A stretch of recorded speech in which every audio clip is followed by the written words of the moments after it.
cerdas dan peduli.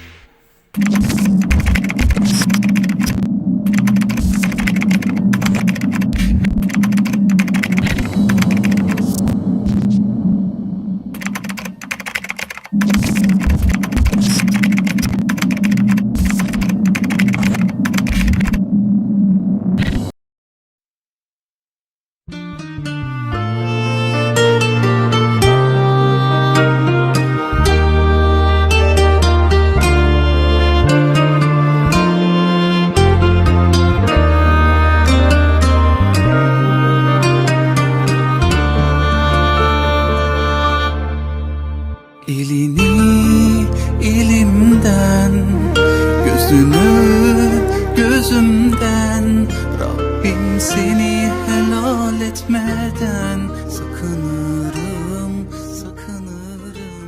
Orang bijak berkata bahwa orang itu adalah seorang wali, kata wallahu a'lam. Jadi betul dengan Rasulullah tempat yang ini pada subuh hari sudah berdiri. Jadi kami ceritanya waktu itu di TV7 menggambarkan pada waktu itu paranormal ini Pak. Di paranormal itu betul melihat namanya itu Pak. Bahkan ceritanya Senin ile Rabbim kördüğüm eylesin yar bizi birbirimize. Ben senin değil güzelliğine vuruldum, Allah değişine. Bu aşk nasip olmaz herkese, nikahımız kıyıldı göklerde.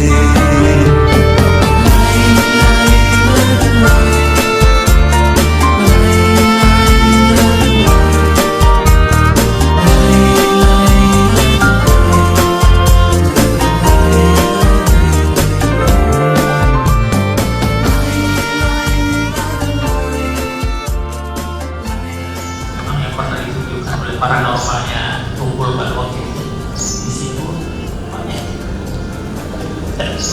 Jadi ini artinya ini ya kalau berbicara para hadirin ini memang nggak masuk manusia Pak ya. Jadi mohon maaf ini luar rahmatnya. Bapak mau percaya mau enggak? Misalnya Pak mungkin karena mungkin arsitekturnya yang lebih unik, karena di Kalimantan ini kan ada beberapa masjid, 3 kalau nggak salah, Masjid Sultan Hasanuddin di Pontianak, mirip ini juga, dan posisinya persis di pinggir sungai juga. Kemudian Rabbim kördüğüm eylesin yar bizi birbirimize.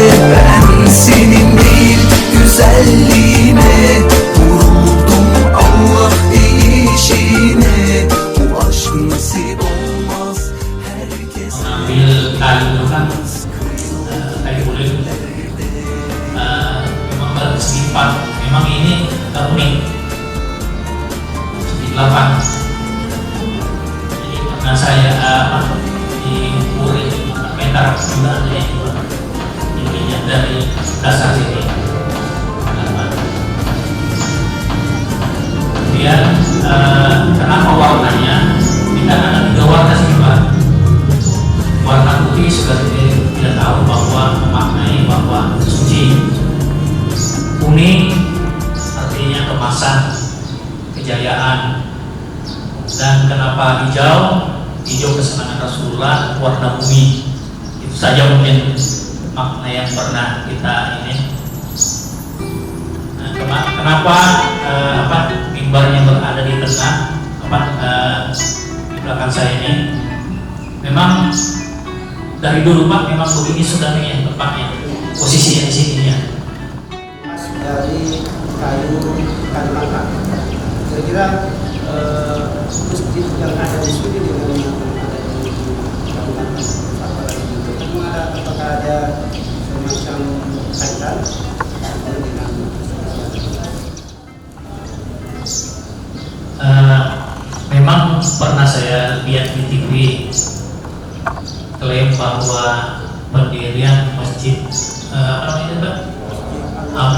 Wahab memang didirikan oleh seorang Habib juga waktu itu. Namun pada sejarah yang ada di Kalimantan Timur ini tidak pernah tersampaikan kita sebagai orang Islam di sini bahwa Masjid Al-Wahab itu lebih tua dari sini. Nah, kita tidak juga mungkin tugas daripada adik-adik nanti biayain nanti untuk menelusuri oleh ya. Tidak penyebabnya sehingga masjid ini dinamai Shiratal Mustaqim. Setidaknya biasanya kalau masjid itu akan diberikan nama, ada pasti sebab-sebabnya kenapa dikasih nama Shiratal Mustaqim. Terima kasih. Dulu namanya Masjid Jami aja dulu. Masjid Jami. Pada tahun akhir 1960-an masuk ke 70-an, ada seorang ulama yang pernah mengajar juga di sini, aktif di Masjid Shiratal Mustaqim ini, namanya Samsuri Hasan, Kiai Haji Samsuri Hasan dari Banjarmasin, Kalimantan Selatan. Melalui beliau itulah ceritanya, melalui sholat istikharah untuk memberikan nama masjid ini. Jadi timbullah ceritanya sampai 3 kali, timbullah yang namanya Shiratal Mustaqim. Itulah sejarahnya, Bu, kenapa dinamakan Masjid Shiratal Mustaqim. Jadi kalau akhir 1960-an. Jadi cerita ini saya pun dapat dari orang tua kita sini, aktivis Masjid Shiratal Mustaqim, namanya Pak Abdullah. Jadi beliau yang menceritakan kepada saya bahwa dulunya Masjid Shiratal Mustaqim ini namanya Masjid Jami. Barulah dengan kedatangan Samsuri Hasan tadi ini dinamakan Masjid Shiratal Mustaqim.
Turun ini merupakan satu sejarah.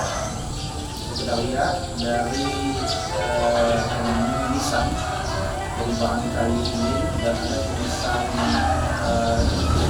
Arab Melayu.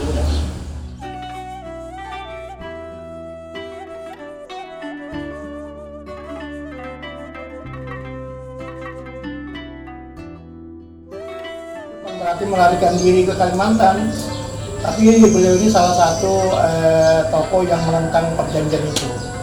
Daripada di sana terjadi pertumpahan darah karena ada raja-raja atau kerajaan yang setuju, ada yang tidak setuju, daripada bentrok antar saudara, maka dari itu beliau mencari suaka di Kalimantan. Karena antara kalau dilihat dari peta itu kan Sulawesi dengan Kalimantan kan dekat Kalimantan.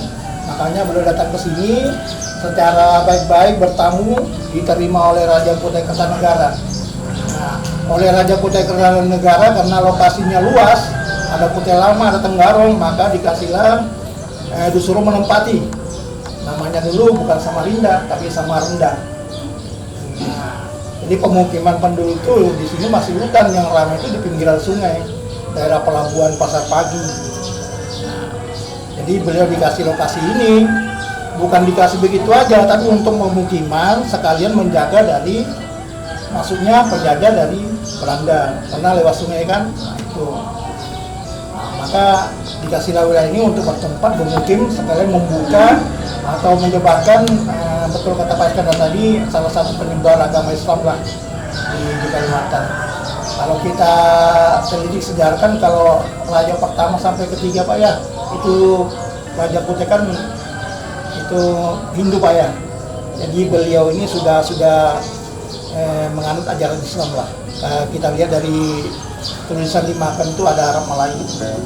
Kalau di perempuannya itu kan ada Allah Muhammad, kalau sini tinggal separuh aja. Tapi masih bisa dibaca kok. Cuma enggak tahu itu sudah. Dari beberapa ahli sejarah dari Sulawesi memang dia tidak bisa menentukan sudah. Tapi memang diperkirakan ini umurnya sekitar 350 tahun. Jadi disesuaikan dengan hari jadi kota Samarinda itu 353 sekarang. Jadi 21 Januari. Jadi setiap tanggal 21 Januari itu haulan beliau dihadiri oleh Bapak Wali Kota. Itu baru ada spanduknya. Baru Januari kemarin. Mungkin itu aja Pak Iskandar, nanti kalau ada yang kurang jelasnya silakan bertanya, nanti ada apa-apanya mungkin kalau saya bisa jawab nanti Pak Iskandar nambahin itu. Kalau Pak Iskandar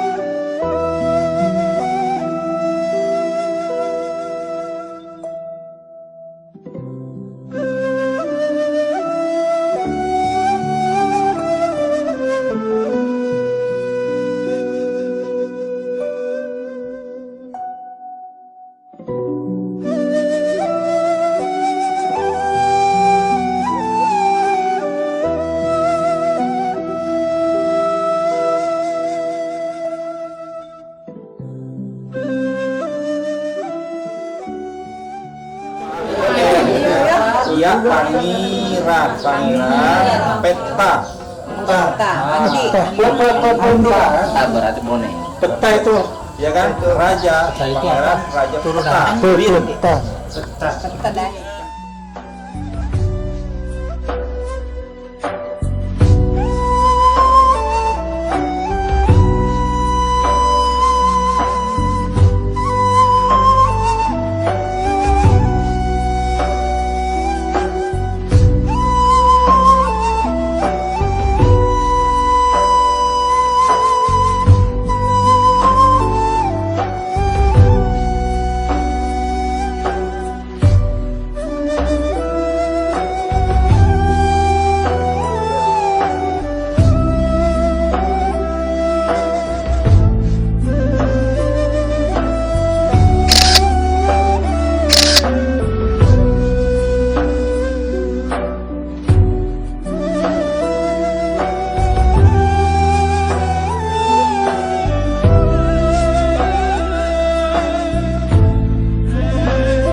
kami dari kawan-kawan mahasiswa program pasca sarjana ya, di bawah asuhan saya sendiri Dr. Iskandar MAG mengajak untuk melihat ya, situs bersejarah dari peninggalan Kesultanan Kartanegara yang berdiri sejak 13 abad ya 1300, kemudian pada masa pemerintahan Haji Mahkota itu merupakan kesultanan ya, atau kerajaan kita yang sudah resmi ya, beragama Islam di bawah dua tokoh yang datang dari Makassar, itu Dato' Dei Bandang dan Dato' Dei Tiro ya, Tunggang Parangan, yang kita saksikan di belakang ini merupakan makam dari Raja Mahkota yang berhasil diselamatkan oleh Tunggang Parangan atau Dato' Dei Bandang. Sementara di dekat juga ada makam, itu makam Haji Nanggar putra dari Haji Mahkota sebagai lanjut dari penyebar masyarakat Islam di wilayah Kesultanan Kartanegara. Kita berharap bahwa dari kita kunjungan ini mendapatkan informasi yang cukup banyak, terutama memverifikasi bukti atau fakta sejarah ya tentang Kesultanan Kutai Kartanegara dan perkembangan keislaman pada masa pemerintahan Haji Mahkota dan selanjutnya. Kemudian kita bisa menyaksikan betapa peninggalan ini masih utuh sampai sekarang. Itu paling tidak menjadi data-data yang valid untuk informasi dan penelitian kesejarahan bagi kalangan peneliti berikutnya. Dan kita berharap pula dari kegiatan semacam ini akan membangkitkan kembali semangat kita untuk meneliti ya dan mengembangkan keilmuan kesejarahan yang bagian penting dari nilai-nilai yang harus kita lestarikan. Apalagi Kesultanan Kutai itu kan termasuk kesultanan yang cukup awal ya, pada abad ke-16 sudah Islam, dan kemudian dibawa oleh kalangan para masyayikh ya, dan para habaib yang aslinya dari Hadramaut, kemudian ke Makassar dan kemudian sampai ke sini. Saya kira itu merupakan jaringan yang sangat penting untuk kita pelajari ya, dan akan ada banyak informasi yang terkait dengan sejarah keislaman ini, terutama adalah bagaimana kerajaan Islam di Sulawesi, kemudian kerajaan Islam di daerah Kalimantan Barat, termasuk bagaimana kerajaan Islam di Kalimantan Selatan. Saya kira itu ya sebagai harapan kita pada perjalanan kita pada kesempatan di siang hari ini. Oke, sekian. Assalamualaikum warahmatullahi wabarakatuh.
cerdas dan peduli.